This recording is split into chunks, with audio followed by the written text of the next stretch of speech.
a very stern warning that God gives to the nation of Israel. And I look at Deuteronomy chapter 30, and this is verse 17 I want to refer to in just a moment.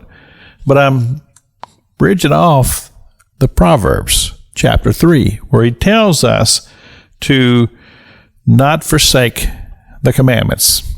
In other words, hear the word of God, see the word of God, follow the word of God, and apply these commandments to your heart. To say, I want to follow these things because I know this is what God would have for me to do. And he says, we will have quality of life and abundance, he says.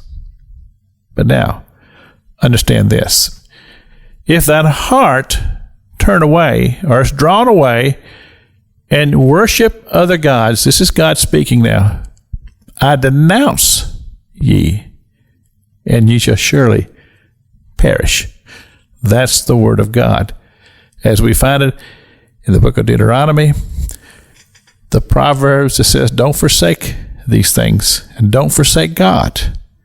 Well, as a person who has read through the Old Testament many times, and I've talked about how that you just turn the pages from the book of Joshua to the book of Judges, and you see how quickly Israel went into worship of these strange gods, and how that they fell into oppression. I mean, some of these nations that when they were strong were easily defeated. Now they were finding themselves being enslaved by them, having to pay tribute to these tribes of people, these little nations there within the land of Canaan. And then God would hear from heaven. They'd cry out to God. God would raise up a deliverer. There'd be a time of peace, but then they would fall back again into idolatry. And you see, I believe that this pattern is still significant as we apply it to our own times and our own lives.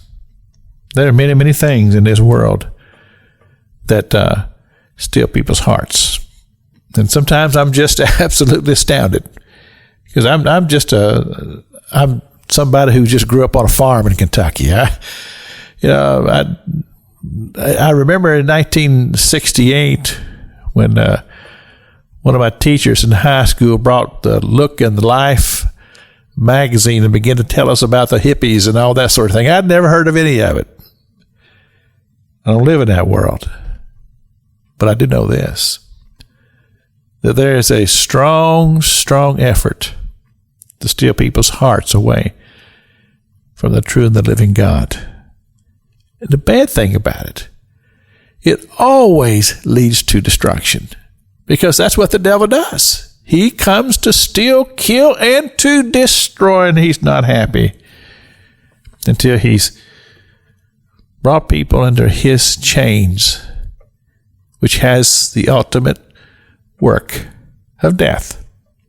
The devil is all about death, and then chaining people forever in his dominion of darkness.